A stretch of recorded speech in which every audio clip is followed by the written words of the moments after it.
and welcome to another episode of Don't Shit on the Bus. I'm your host, Adam Omokais, tuning in all the way from Los Angeles, California, for episode number 80 with my good friend, Chris Lent. Now, you might have seen Chris recently. He had a pretty cool viral video go around on TikTok where he was, doing his job.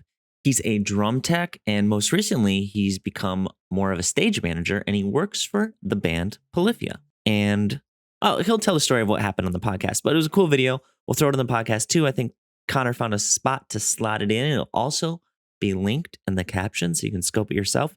But in addition to being a drum tech, Chris Lent is somebody I've known for a long time. But like a lot of people I've toured with or met on the road, we've never really had a deep conversation or talked about how we entered the industry. And I was talking to him on Facebook. I was like, yo, hop on the podcast. Let's chat.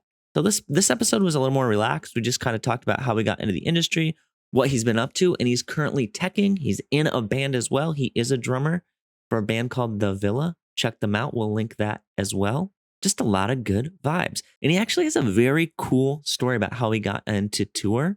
Kind of a rock star story. And I don't mean that in it was just cool. Like, he found a band, he was teching. Then the other band was like, hey, do you want to be in our band? And he eventually ended up joining from first to last for a little bit. That's very cool. Some OG emo kid, mid 2000s touring. Well done, Chris. And thank you so much for your time today. It was a pleasure talking to you. And I look forward to seeing you in real life at some point. Of course, and always thank you to our patrons.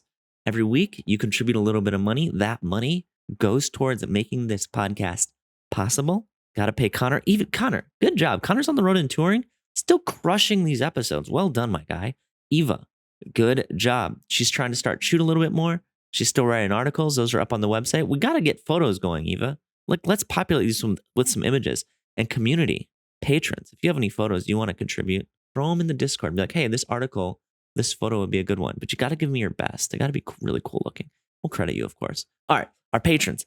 Thank you so much. We got 3 new patrons. Anybody who signs up, obviously shout them out in the podcast because they deserve it.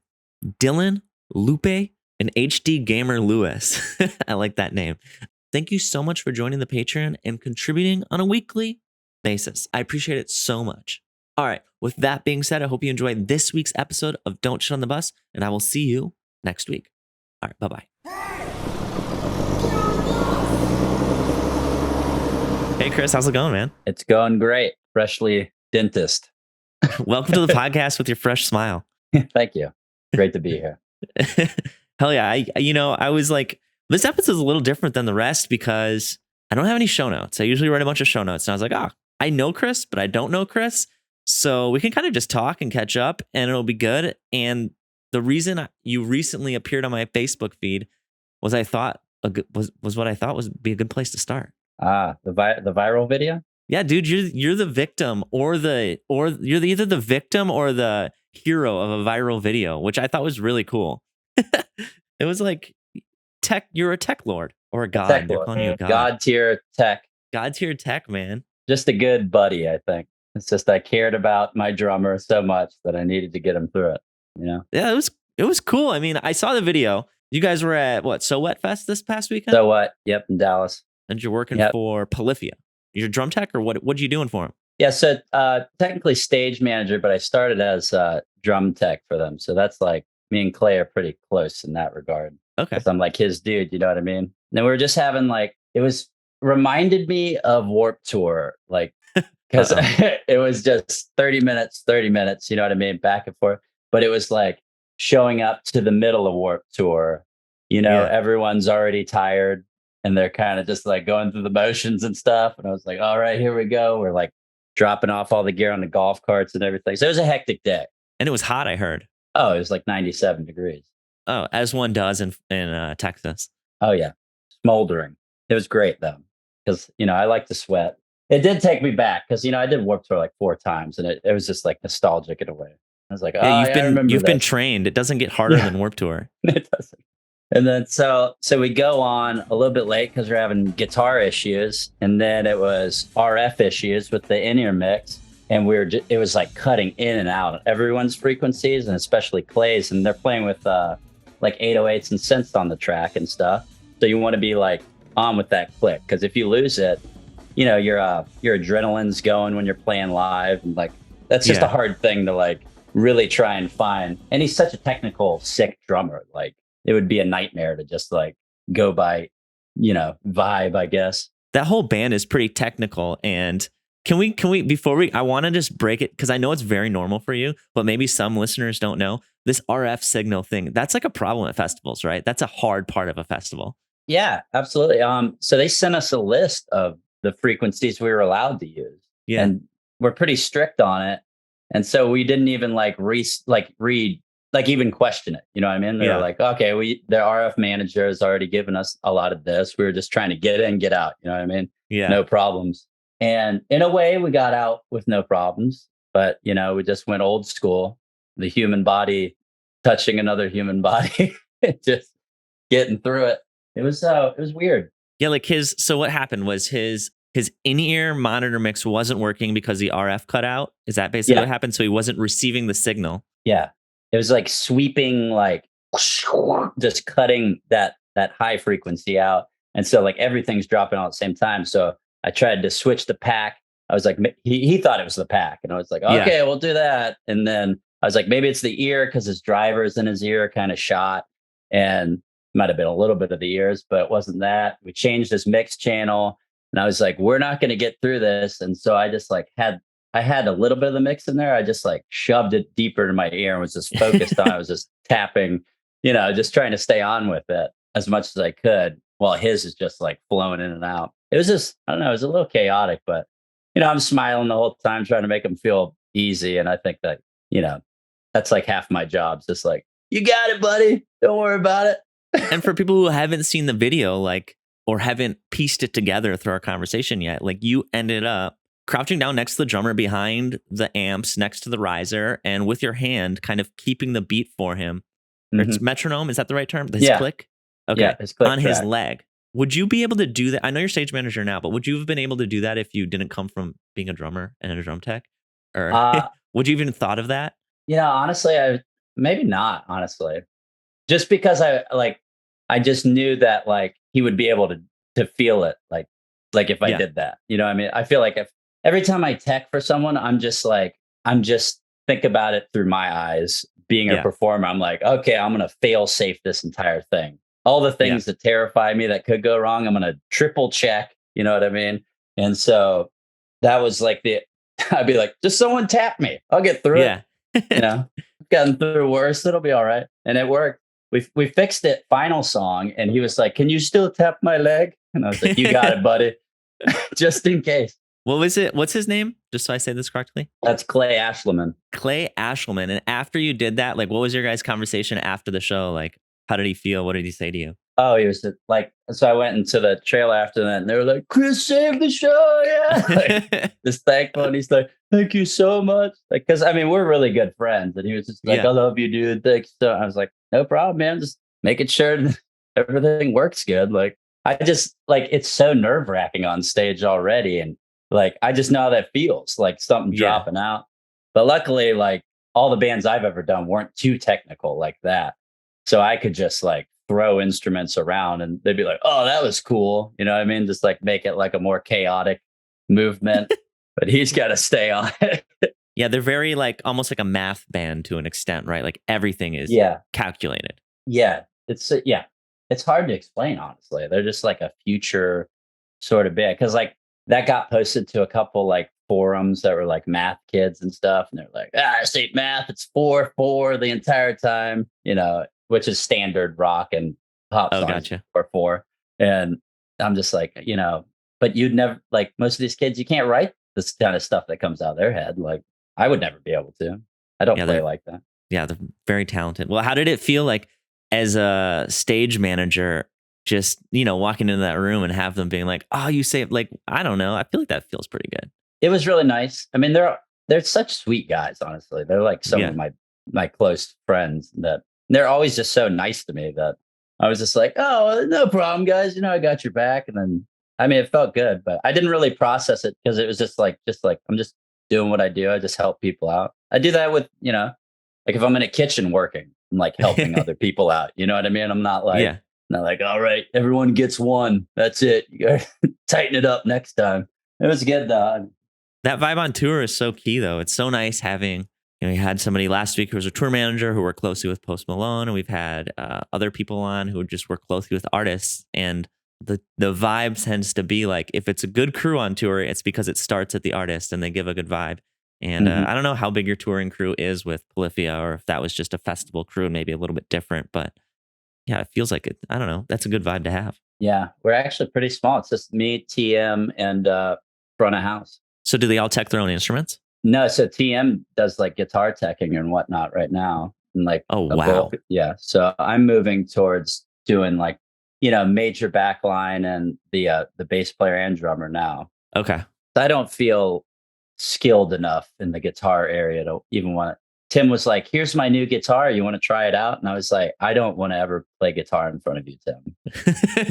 I don't want to hold your guitar in front of you. I'll play drums in front of Clay. And I'm fine at drums, but guitar, I draw the line. Well, that's interesting. So I know of this band a little bit. I know that they're like very successful online, but have they been touring their whole career? Are they newer to touring or? No, they've been, I think they've been 5 or 6 years, maybe 7 years. Is that the right way to say that? 7 years old. 7 years old of touring? Yeah. I think they started touring right out of the gate, but they had like a different sound. So they're lumped in with a lot of more technical metal bands in the beginning. Okay. Now their sound is really nothing like that. So it's just the crowd now is like just a mix of everyone you could possibly think. Old guitar loving dudes, like old dads, to young hippie kids that just want to jam out. And then it's crazy. That's awesome. What a cool market. So, I mean, because your crew seems like that's pretty bare bones for like an artist that they seem like, I'm not saying they should have more crew, but are you guys kind of in the process of scaling up now as they grow? And I don't know how long you've been with them. I've done 4 tours with them, I believe. Oh, cool. But we're definitely like moving up. It's like been a slow, like we're doing it. You know what I mean? Yeah, It's finally getting to the point to where it'll be like, I think we're going to get like an LD and, yes. And guitar tech. Because that would be great. Yeah, it seems important for their type of band to have a guitar tech. There's one tour where like their crowds are selling out and the venue is not giving us any security. And so they're a crowd surfing band. So there's just waves of kids coming onto the stage. Falling on the floor. Oh, gotcha. Yeah, no, it's me and Hammer, the tour manager, and we're just grabbing everyone and just like, for some reason, I only got like small, light people, and he was just getting huge dudes just rolling towards him. Were they was there a barricade or are these barricade lists? So they're just coming right to stage? Yeah, right to stage. Oh, wow. It was chaos. But dude, fun. That's the old like Legion Hall vibes. You know what I mean? Oh, yeah. Takes you back. Yeah, man. Hey, at least you have training. You're like, oh, all right, here we go. I know how this goes. Like, that's cool though. Well, I think it's exciting when you're with an artist when they're in the stage that Polyphia is in, because you get to see them grow and you get to integrate new crew and you get I don't know if they're on a bus or on a bandwagon, but it's cool to see like artists in that stage. It's so exciting. And like you went from drum tech to tour manager. Was that something that excuse me, I misspoke. Drum tech to stage manager. Yeah. Is that something that you asked to do, or that they just kind of, I mean, that's really how you get a different job on tour. You just kind of graduate. Yeah. I think it's because I talk to everyone so much, but I also know what I'm doing. You know what I mean? Yeah. Like if I would have just kept to myself and just like done the drums and kept my head down, but like on tour, I'm just like talking shit with everyone, every band, all of them.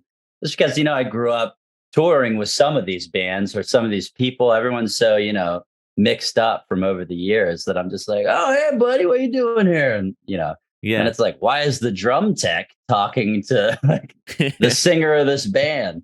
So, so it just kind of, they saw how I communicate with like stagehands and like the local crew at every venue. And I think it just kind of like, they were like, oh, he can handle this. Because that's what stage management is. It's really just a lot of communication. Making everything work together. Yeah. And I don't shut up. Well, yeah, that's awesome. I mean, it's really hard to like, when somebody's like, I want to be a stage manager, how do I do that? You're like, well, you just have to get on the road first. Yeah. And then you can kind of get there once you understand everything. So do you think you're only able to do that because of, I mean, when did you start touring? How long have you been touring for? I started touring when I was 17. Like my first official tour was 17. but I like dropped out when I was like 16 to because of a MySpace bulletin for a band. They were looking for a drummer, and it was off of the From First to Last MySpace, and I was like a From First to Last fan, and I was Oh, like, nice. I got this. What band did you join? It was called By Far the Least, and then it became Dead Reckless. It was just like very short lived, didn't last Okay. long. But we opened a From First to Last tour like probably like 5 months after I joined that band. And and it was a big tour. It was like He Is Legend, Haste the Day. And then the second half was Chiodos and like on their first like big thing. Yeah. And what band were you in? It was called Dead Reckless at the time. It was like wow. no one knew who we are except for like Yeah. people that were super fans of From First to Last, reading like their MySpace friends list or something. Oh man, that's in 2005. Yeah, 2006, 2005, 2006, one of those. Yeah. No, I found. Yeah, it's both actually. Or no, it's not. I found the dates. Yeah, Dead by Dawn 2 was the name of that tour. Yeah, started in Charlotte, ended in Houston on December 21st. Some good venues on there. Oh yeah, the living room, Pops. Pops. You're definitely those are some small rooms, and then you got some bigger ones. Like I guess the Troubadour. I mean, it's not really big, but bigger. No, yeah. It's like 400 cap, I believe, something like that. Man, that's it's legendary. Cool. Yeah, that was MySpace days for sure. Oh, 100%. On that, so I lucked out. They were like, "We need a drum tech, so you're gonna drum tech for us." So I was on the bus for who? For From First to Last, so the headliner. Oh, cool. Yeah, so I was on their bus, and that was like my first ever like actual professional like gigging, like working for a band as well as opening. So you went from opener to teching for that main support, or was it co-headliner? I don't know. No, and, they were main. They were main support, and then they were like, "All right, you can ride on the bus with us," and you're like, oh, "Okay." Yeah, they were like, "We need the drum tech, so you're gonna do it." And that's where I met my first tour manager who taught me most of my shit, Stuart Carmatz. I don't know if you have the pleasure of ever meeting him. Might know his face. He's awesome. He's doing Grizz right now. Oh, that's cool. Yeah, Portugal the Man, Group Love, a Skylit Drive back in the day. Oh, I might know him then. I gotta look at yeah. That's awesome. And wait, this was when From First to Last was still fronted by Sonny/Skrillex? Yeah, so that tour was Sonny. Crazy. Man, that's real old. And that was Wes Borland on bass from Limp Bizkit. That was when I was looking at like doing a little bit of research on you, I was like, didn't Wes Borland play for this band for like a Warped Tour? That is the weirdest thing ever. Man, what a fun bus to hop onto. It was intimidating, I'll tell you that. That was your first time on a bus? Oh yeah, it was my first like professional venues too. You know what I mean? I was just like, I was nervous. I would say that there were sandwiches backstage. Yeah, I didn't want Wes to know that I was a fan of Limp Bizkit as much as I was. You know what I mean? Yeah, they're so I was trying to keep iconic. Cool. Yeah. Also on that tour, like Mikey Way came out and played bass on like a couple dates, like for some songs from My Chemical Romance. So it's just like it was just a lot. Yeah, I mean, going from 17, dropping out of school, joining a band that's from a MySpace post, and then going from touring with that band to like, what was? I mean, other than being excited, what would like? Do you have any embarrassing stories or fun stories from that tour? Like, I feel like there was a lot of high, like I don't know, I call them level ups, but like things where you go from like one level to like another level, and usually craziness happens when that happens. I mean, I was just trying to look as adult as possible the entire time. I was like faking it till I made it. You know what I mean? Like what did you do? Just not be goofy. Tried to hide the fact that I'm a human cartoon. I was just like, I'm just gonna hold it together. It was weird, man. I remember specifically one terrifying moment was they were having me run the playback on like a old MacBook from 06. And it was for a new song they were trying out from their second record. Yeah. And Wes was like playing bass on it. And I'm like, holy shit. And there's no ears for me. I'm just supposed to like nod my head and stay on with Derek and click the button right at the start. Derek's the drummer, right? Yeah, Derek's the drummer. Okay, gotcha. And it did not go well. And I think it was in Dallas or something. And I can't hear it. And I just like click the space bar and I'm like, oh, please be on. Then I look up and Wes Borland is just like death staring, like, shut it down. And I was like, oh God, I've ruined the set. Just like exit out. I just like, oh, the shame. Felt so bad. Luckily, that was the second to last tour, it looks like. Yeah. Or second to last show day, excuse me. So Yeah. you just can mess up and then get out of there. Absolutely. Oh man.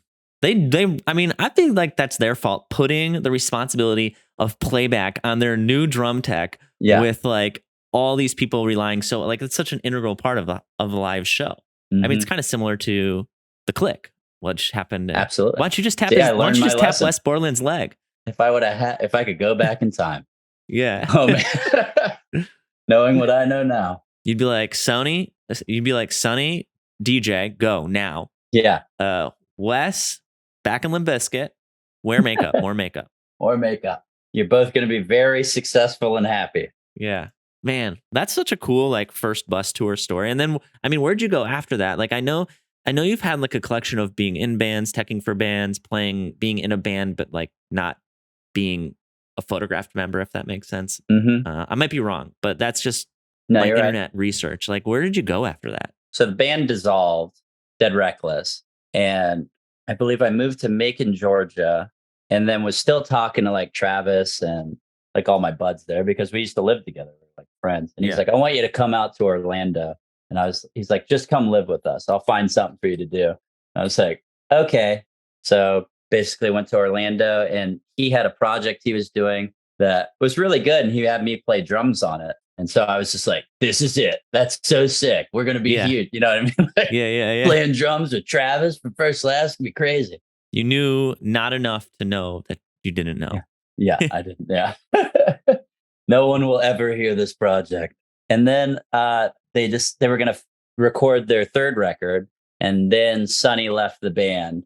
And so I became like a videographer in the studio of them recording like this album. And it was, I think we spent like a month in Valdosta trying to record this record. It sounded awesome. And then I have all this footage. And then they're like, we're going to LA. We got a new manager and a new label that's going to put us up in LA. We want you to come with us. And I was like, great. So I continued to film them out in LA as they recorded the record for the second time, or finished the guitars, I believe. Then we started touring. I think we went on a Hawthorne Heights tour, and they were like, hey, we want you to fill in bass for 2 songs so Travis can just scream. It was like, I think it was the Christ Massacre song, and then Kiss Me, I'm Contagious. So it's just Travis screaming. So he doesn't have to play guitar. Everyone switched instruments. And I was like, this is terrifying. I don't play guitar. Like, so they put you on stage. This is your first time like with that band on stage. Oh yeah. And that's when I just started like performance arting my body. I was just like, I'm just going to look as crazy as possible so no one sees the lack of skill that I'm putting into this bass. Yeah. And then that slowly graduated from there. So then they were like, hey, we want you to play keys. And like, we just want you to be an auxiliary musician in this band, pretty much. Like, they were just giving me things. And I was like, I don't play keys. Yeah.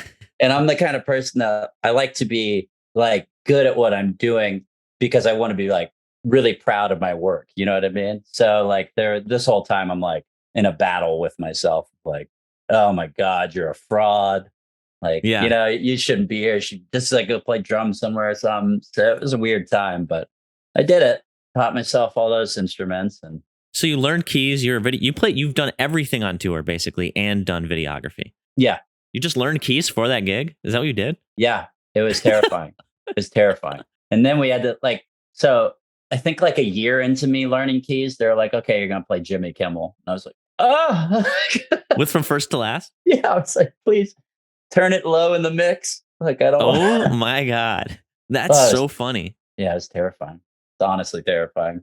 So the whole time, just got my head down, just headbanging, like trying to hide myself. Like, man, I was looking up some of the old From First to Last videos. It's pretty wild, like where we were at musically as a scene back then. Like, it's so different. Bizarre.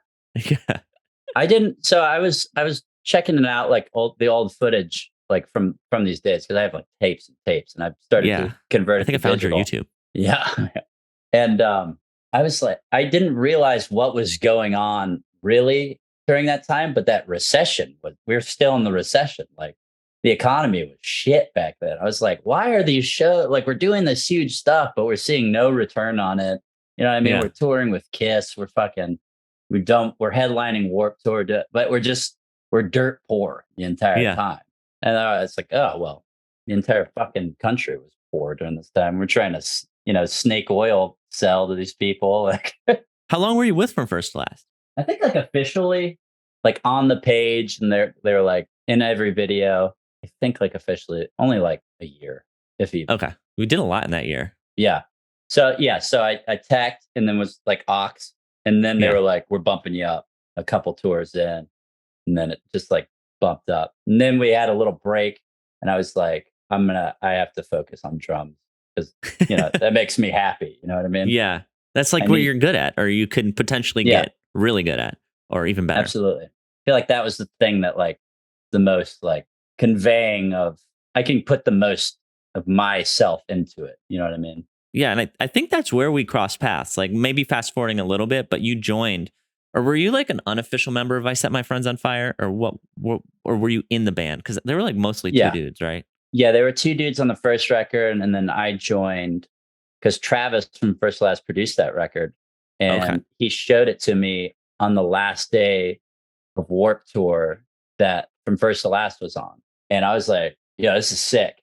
I was like, Yeah, tell them I'll be their drummer because they need a drummer for live. And he told Nabil and Matt, and then I sent him like a couple of it. And mind you, I hadn't played in like 3 years at this point, aside like a couple hits on Derek's Kid or something. So I went and just like really just tried to shred it out, and then I got the gig. Then I was like officially a member.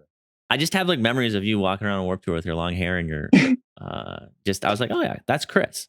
Yeah. And now like your short hair and you got a mustache, and I had to make sure. I was like, did I make up these memories, or is that the right person? Me. I was trying to grow a mustache. It just wasn't happening.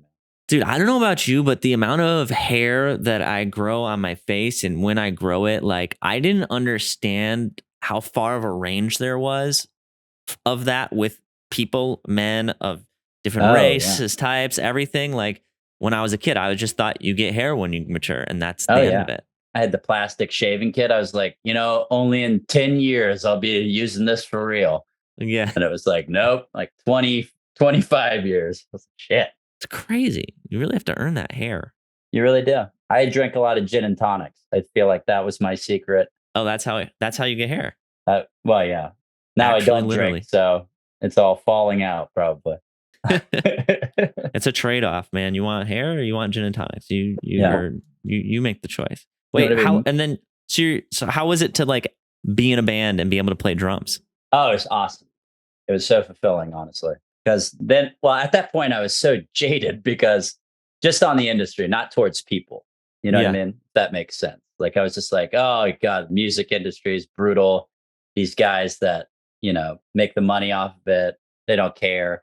Because I had watched From First to Last just go through the ringer for so long. Yeah, you had seen the back end or seen what it was to be in that. Yeah. The dark time because, Sonny had just left. Everyone left with him pretty much. But playing was so great. My first tour out was with like Fear Before the March of Flames and Alisana. And I had toured with Alisana before. So it was like old friends. So I just felt really comfortable and really happy. And I mean, I love playing drums live. I feel like performing live too, I get a lot out because I was like, might come from like love of the theater, I guess. Not like I'm doing anything theatrical, but just because I can like really just like shoot a lot of energy out of I feel like I'm just like releasing a lot. And do you get that feeling even when you aren't playing now, just being part of the system that makes it like being a stage manager now? Maybe not on the same level, but is it still rewarding in that way? It's still rewarding for sure. Yeah, in a way I'm like an old wizard cultivating like a conjuring a fire with them, trying to make them feel safe and just knowing, what I want out of a show. I feel like, and I bring that to them in a way. Does that make sense? Like the safety I want to feel, like I try to like, I'm never negative around them. Like, oh God, you've been there. You know what it's like to be on the receiving end, and you kind of take all those things you learned. And I think that's why musicians are some of the best crew, because it's like, how we always talk about on the podcast, just like if you can understand what everybody's doing on the road and why they're doing it and when they're doing it, your job becomes so much easier and more effective. And I feel like you having seen the touring industry or touring from so many different angles allows you to go from, not just a drum tech, but doing a backline tech job to like a job that touches so many different people. Hmm. I love it, honestly. I mean, I love performing still, and I got like another band I'm doing right now, and I got like solo projects. But most of my thrill, I mean, I get my rocks off doing everything these days, just because Yeah. it all feels really positive. I'm not in a bad place, and these people aren't bad people. You know what I mean? I feel like I'm on the right path, mingling with the right people. So we're all like building up together. Yeah, you've got a good network that you're supporting. They're supporting you. You're kind of Yeah. it feels really good when all the pieces are in the right place and you're like, "Oh, this is moving." Like everything I Hmm. do like gives me momentum. So you've got your own project, and then how often are you touring these days? And are you just touring with Polyphia? So I did a tour with this new band, the Villa. That's Michael from Issues and Alex from Danger Kids and a couple other and like Woe Is Me, Kevin. And so we did a tour in last August, and that was my first tour since pandemic. Like Okay. because everything was just. Yeah. Were you A aware? It shit show. was everything. Yeah, yeah. Whoa, tell me about this. I've not heard of Yeah. this. What happened? What happened? Yeah, so that was my first tour back, and that was it was a crazy feeling, but it was also like so familiar. I was right back to it. Yeah. And then they got Polyphia got a Dance Gavin tour they hopped on because their tour got canceled. So I was scheduled for November with Polyphia, and that fell through because Architects had to drop. And so we went. They took the Dance Gavin tour, and it intersected with my tour I was drumming for, and I was like, shit. So I missed that. So the next one with Polyphia is in July. So then we'll see where it goes from there because they got new stuff on the horizon. Yeah, a band like that I feel like is exciting and stays pretty consistent. Like I almost like I don't know about you, but I like touring with artists that are like kind of like you were saying, like they're all helping each other out. They're not jaded, they're growing, it's exciting. And then I feel like sometimes artists kind of like settle down and become a little more negative or Mm. find these Oh, ruts. And I'm like, I don't want to be on those tours. They're a little depressing. oh man, I've done so many of those. Yeah. Awful. Just those negative. Like one person can like ruin the vibe on an entire the entire tour. Crazy. Obviously I'm not asking for names, but do you have some examples of like just some feelings or some things that happen? Because for people who haven't toured, it's really easy to imagine, I think, what it feels like to be on a good tour, right? Like everybody's in a good mood. Yeah. Bad tour, people always say one person can ruin it. What the hell does that mean? I mean, it's like a lead singer shows up and he's just a prick the entire time. We had one guy walking around in sunglasses, like not saying hey to anyone. We're all trying to mingle and meet everyone. He's just like giving us like the cold shoulder because he doesn't Yeah. know who we are or care, Like Yeah. because there's so many people like that. They don't care. Like I've gotten treated like dog shit by people that don't have anything because they think I'm just like a random tech on tour. And then they're Yeah. like, "Oh, you're in from first to last," and then all of a sudden they're my fucking best friend. And I'm just like, "All right, like I see you there." Yeah. First It's off, the not really the right keyboard way to player. exist. Yeah, It's like no, the worst way to exist. yeah, but then it's like, I mean, it's like any workplace. Like if it happens in a kitchen, like Yeah. one person's just a negative little Nancy the entire time, and like everyone just like starts congregating over here and talking shit on them in a way, and that creates some sort of like terrible thing because you don't want that. Yeah. Talk shit to their face. What I do, fun, humbles them. Yeah. No, Yeah, that makes sense. right. Well, the good thing is like I can't drop a name because I can't remember the band's name, and they've been around a while. And for the life of me, I can't. Just like You let them check out. You're yeah, like, all right, bad yeah, vibes, get out of here. emptied that recycle bin. You keep referencing a restaurant or working in a restaurant, which Oh and yeah, I think you told me, are you working in a restaurant currently? Well, not now, um, but you know what I mean. yeah. I just because pandemic hit, I had like stopped working in restaurants Yeah. because I took a break from music. Like after me and Matt from my set had a little falling out while we were in Europe on tour, and I was like, I need to like figure out how to play and write everything by myself Yeah. so that I can make the music I want to make and stop relying on other people to like hopefully make some music with me that I like. You know what I mean? I Yeah. was like, I got to take it in my own hands. And so I moved and did that. And so I had to get, fucking jobs in kitchens and shit. Yeah. You had to make a living. Yeah. So like I kitchen managed a couple places. I mean, like smaller places. I'm not like a chef or anything, but Yeah. I'd say I'm a pretty good line cook, which is, pretty good. And so, yeah, I work at one off tour because it's good money and I like all the people there. The guys I work with, I love. They're all fucking rad dudes. Like, And that's great. You found a job that can be flexible with your touring career. I mean, we get a lot of people on the podcast who tour for a living and they tour like on tours that are bigger than most things I've ever done, right? They're with 21 Pilots or they're with, Post Malone or they're BTS or something.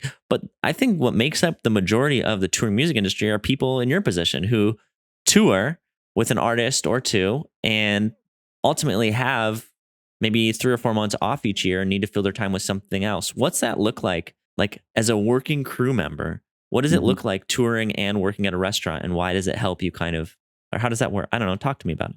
it's I mean, it's cool. I'm a pretty chill guy, honestly. I don't really want people to know what I do all the time. I don't like go around. I'm like, so just so you know, before you talk to, like, I like being anonymous to a point. So Well, you're fucking it all up right now. I've blown it. Yeah, you just fucked it all Really up, man. blown it. But like, I mean, most people will know I'm like, I play music and stuff. And they're like, oh, that's cool. Like, do you play Yeah. locally? And I'm like, no, not really. Like, which is fine.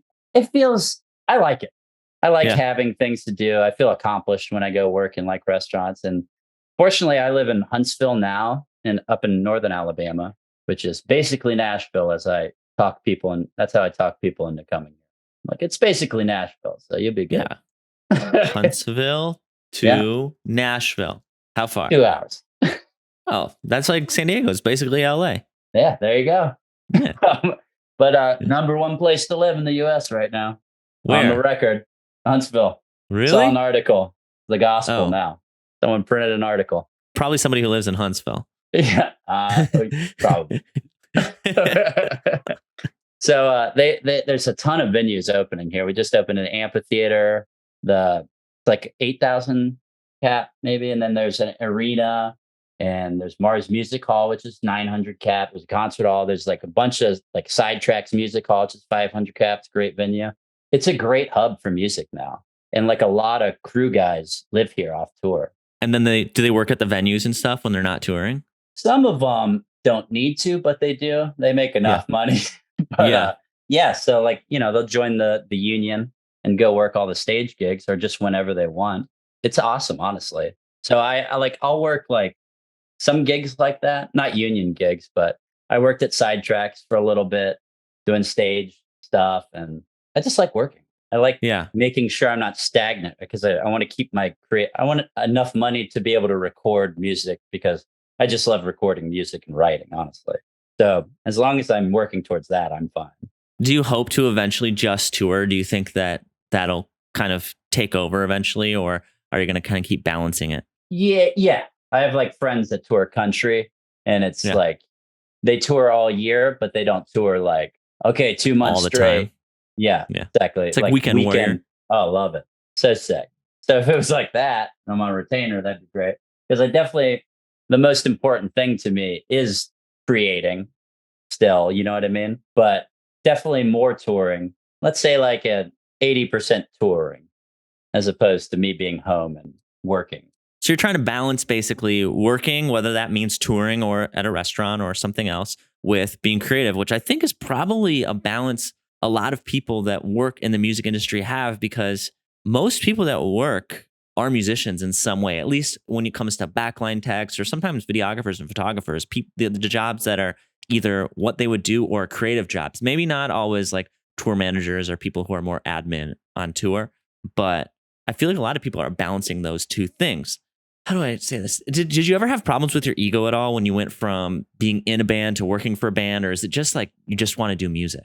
What's your vibe? No, I'm just happy to be around the dudes. You know what I mean? Yeah. Like, I just love being a part of music in any way.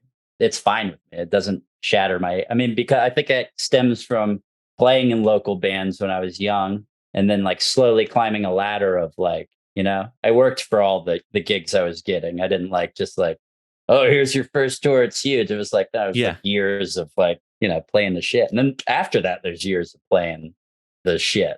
I'm still on a Legion Hall floor or something. No, it's like being part of the school still. Like, I'm just like happy to be in class. It's like, fuck yeah, dude. Wherever you need me, just put me there. I'll do my part. Keep it moving. You know what I mean? And I know that you said you took a break from the industry for a little bit. How like bad? Because I feel like everybody goes through like bad situations, whether it be on tour or trying to get a gig and you don't get it. Like, how bad did it need to get for you to be like, all right, I got to take a break? Like, how did you know when to call that? It was all like an internal battle of just like, I was just like being so mean to myself and drinking so much to get through it. Like, Yeah. just like how miserable I was, just because I wasn't like, I feel like I was having an output, like, because obviously like I'm on tour and they're big tours and I have this output, but it's not the fucking frequency or the output I want that I know is me, like Yeah. authentically, you know what I mean? And that bothers me more than anything in life. I don't want some sort of fake version or like bad version of me being read by people or heard or, or seen. I hate that. Like, Yeah. You want to stick to your values. yeah. So I was like, I got a like full hard reset. Like, and I did. It was a real hard reset. Yeah. Took a while to get back in, but like, I mean, it was ultimately for the best. It was pretty bad. The alcoholism was up. Yeah. I mean, when anybody would generally, like, I don't drink either, but it doesn't stem from a bad habit or anything. It just, I mean, I drink. Let me rephrase that. I don't have a hard rule where I don't drink. I'll have a drink once in a while, but it's not a result of like going overboard. And I feel like anybody who has had lived a similar situation to you, it has to get pretty bad for you to be like, all right, I can't do this Yeah. at all anymore. Well Yeah. done. Respect for doing that. It was a tough decision. I mean, I was still like, obviously, I started drinking during that time because you reach the bottoms. But late, I like now for the past year, I've been completely sober of all of that, just because I'm like, I don't need to do this shit anymore. It's like ruining. It's not me. Yeah. Like I'm fun and loud, and like everyone's like, yeah, it was a great time. I'm like, well, I blacked out, and I feel like shame. I don't even know why I feel shame, but that's not working for me. So. Yeah, you have to take care of yourself too. And I feel like touring these days is a lot more healthy than it was in the early 2000s. 100%. And I even think by comparison, I'm sure way more healthy than it was in the 90s, 80s, 70s. But like when you go on tour now, is it pretty easy to maintain no drinking, or is it tempting? I don't know. A lot of people drink on tour too. Honestly, working in a restaurant, that's where like the real battle of not drinking is, God. because that's all you do after work. If like, you get fucked by people all day and then you're like, all right, let's go have a drink. So if I can survive that without wanting to do it at all, touring's a breeze, because I'm just like, I'll just go to the bus and not be on it. I'm just sick of crippling shame. So I just remember that Yeah. feeling and I never do it. Pretty easy, honestly. Oh, that's great. Well, I mean, yeah, I feel like it's similar to Warped Tour and touring, where it's like, I mean, if you've done Warped Tour, you can do So What Festival for a day, and it's Oh, not yeah. that hard. Oh, yeah. It's not that hard. 100%. It was a breeze. I'm trying to think, and I'm thinking out loud to you, where to take the conversation next. I Where like would you where we've like gone to so take? far. Yeah, I've been having a good time. Yeah. Just let me know if I'm talking too much. But I think the whole point of this is to talk. So Now the whole point is to talk. Like sometimes I'll have people on here and they'll like I'll say almost nothing because they just have stories. You know what I mean? Like It's just crazy. Like I don't know about you, but one thing I do love about touring with any artist is meeting all the different crew members, because, and I'm pretty sure agree with me on this. Crew members are in the game so much longer than any of the artists. 100%. That's why they don't take any shit. Yeah. They're like, yeah, whatever, kid. Yeah, like how important do you think it is to get on the road? And like I feel like a lot of people are like, all right, I need to be friends with the band. I need to make friends with the band. But bands come and go like every 10 years or so, or even less most of the time. Sometimes, yeah, bands are around for your whole lifetime. I mean, obviously, there's artists like that. But how important or have your relationships been with all the crew members you meet on the road? Like me personally, like I just love being friends with like pretty much everyone. So Yeah. I keep like doesn't matter, musician, crew, just random like fan that comes out and it's like, yeah, we like had a beer together once. I'm like, oh, what's up, brother? I am, Yeah. I try to keep all my relationships pretty like I want people to have a good time. I just like people to be happy. But I've seen people just piss off crew, and for the rest of that, they're like that crew member will just be like, move it down the network, and then you'll never have like a good crew again. You know what I mean? Like these old like 80s bands that just like run through, like have terrible track records. They're like, oh, dude, monster to work with. And no one will work with you. And they just get like a new kid that's never done it before. And then they just keep changing out these new kids. And it's just like, well, dude, there's a reason. Your personality. You're a Yeah. giant dickhead. Like, I get that you like the audience puts musicians on a pedestal, but it doesn't exist. Like it's Yeah. if COVID didn't teach you anything, there's no sort of tier towards humanity. Like no one exists on a higher level except corporations. Yeah. That's it. There's corporations and then there's the rest of us. So I just We're don't all I in it don't together. understand egos. Yeah, exactly. Yeah, I like that vibe with touring crew, and I think that's really the crew that sticks around. Or they're all friends with each other, and it's nothing better than going out to a show and like being like, oh, hey, what's up, every person that I know here, and they're all happy to see you, and you just kind of feel at home. And yeah, that's a great vibe to have. I think that stage manager is a perfect gig for you. It sounds like that fits your personality pretty well. I think it's everything's falling into place, man. I'm sure you've been on a Limp Bizkit stage and seen how they treat guests, or if you haven't, like I they give have I people wish. they have like bars on stage. They like it depends on like what Wes Borland's theme is, but like when he was dressing up, oh man, I don't know what it was, but he had like pineapples and stuff, and he would serve drinks on stage in pineapples to everybody watching. So cool. You've got like I feel like you can get pretty creative with the stage manager thing. Like you could probably implement some of that stuff now that Yeah, you know you have a little more. Yeah. Yeah. What are you gonna do? It's a good band to do it for too. I feel like you could get creative. Yeah. Oh man. Definitely a little sofa area, a couple chill drinks, Of course, it's a dry bar, it's sober. We're not having a bunch of sloshed up fans on there. I'd love to have a kiddie pool. I hope Polyphia just plays beach festivals soon so I can just have water slides nearby, honestly. Yeah, can they play anything? Because they're no longer metal, you said, right? They kind of Yeah, have they like could play. they're just a music band, I guess you would say. Oh, now. absolutely. I feel like if I were walking at a festival and I heard the wheedly deedling and the fucking drum fills coming from the distance, I'd be like, I got to go check this out. Take me to the stage. Yeah, insane. Yeah, I'm thinking like the side stage vibe needs to be, I think kiddie pool's great. Something to just sit on and take your shoes off and put your feet in will be so nice because, yeah, they're like, you can do anything with that band. They don't have like and they're cool looking. It's like 3 long haired dudes and then like a guy with a neck tat that's like pretty good looking. And I was like, an damn. anime character. Yeah, dude, I was like, damn, this band's got like, they're pretty real. Like, I would not, this band's sick. Yeah, they know what they're doing. They're like just rad dudes, honestly. Fucking bizarre. Would they put anything? Yeah, would they give you free reign to you think like, be stage manager and get a little custom with the stage there? I mean, I sure hope so. I mean, okay, so I have the opposite of being accommodating as a story. Yeah, let's hear it. I won't say names. Sounds like it's going to be a not positive story. I think he was in jail. He's in jail now. So that's the kind of guy this guy is. I think I could name the band. Are they from the UK? No, he was a friend of the band. Damn it. Yeah. So this guy is on the stage at the Atlanta gig. We're on Issues tour. This is like the last tour before COVID. And you're with what band? With Polyphia. Okay. So I'm working for Polyphia and I'm on the side of the stage and he's just like walking practically on the stage, like climbing in between the amps, like taking photos. And I'm like, hey, buddy, like, let's move you back. And he like gives me this like look and he moves and then he starts walking towards the other side and doing the same shit, like walking in the fucking, like the set essentially. Like, yeah, it's like you're seen right now. You're being seen. Yeah. I really need you to fuck off to over here. But I was being nice. I was like, hey, were they wearing a white t-shirt over here? It was red after I got done with them. Oh God.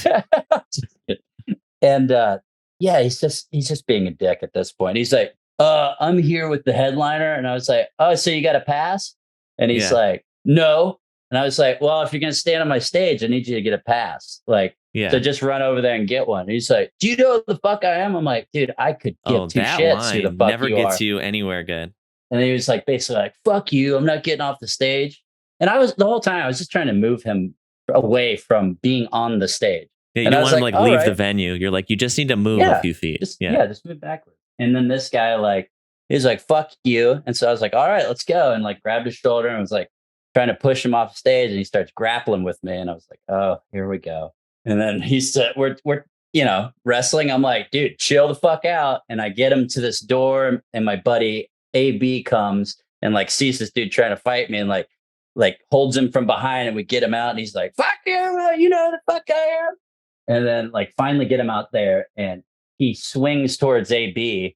And so I just popped him in the face once. Not hard, just like Like stop. a settle down punch. Yeah, Like, hey, all right. I'm not a violent person. I hated Yeah. it. Like I was just like, Yeah. what are you doing, dude? He's just screaming. And apparently, like he wanted to get he went and tried to go get his gun after security like kicked him Oh, out. This wow. dude's a maniac. Like, Yeah, sounds it.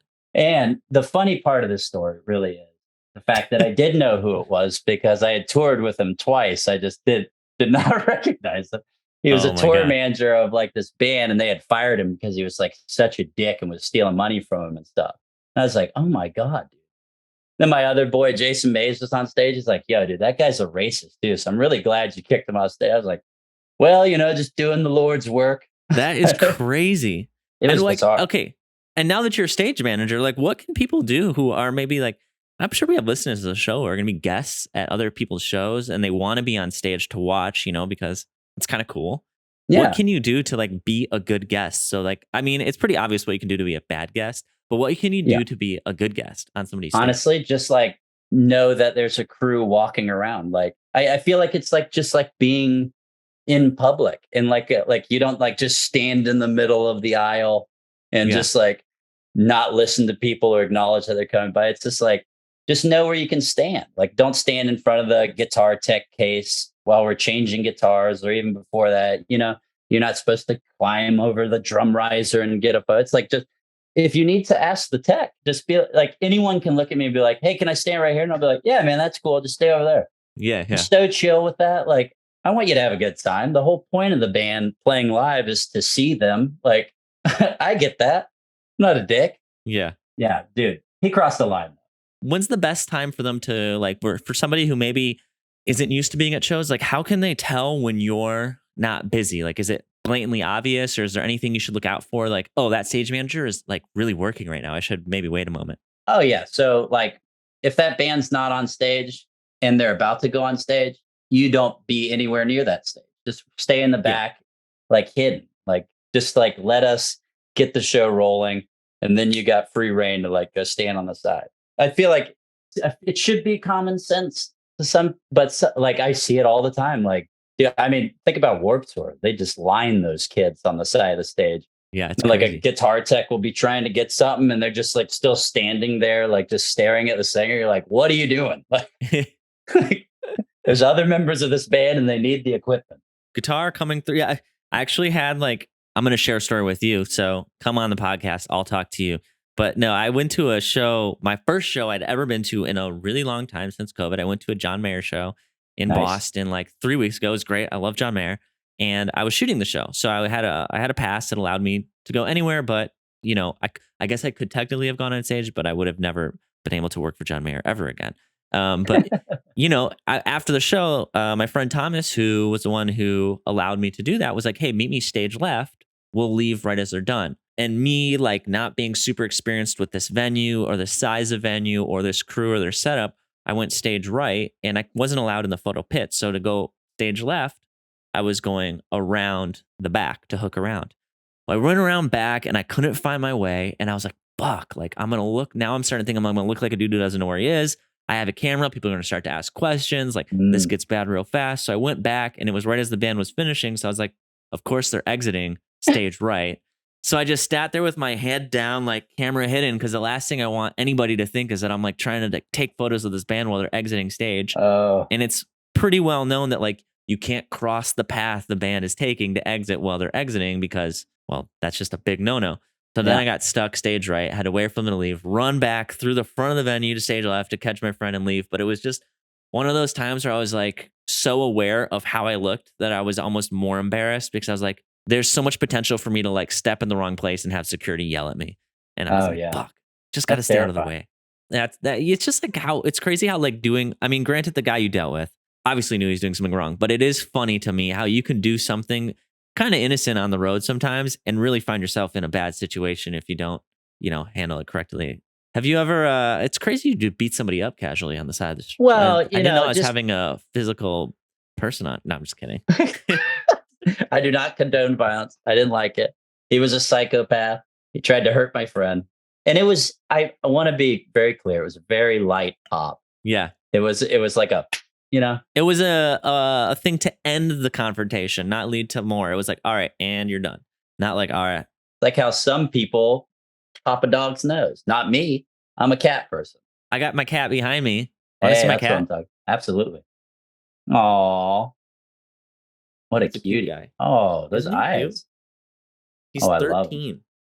My cat's 13, Si. Oh, That's weird. cat close by. No, he's probably outside sleeping.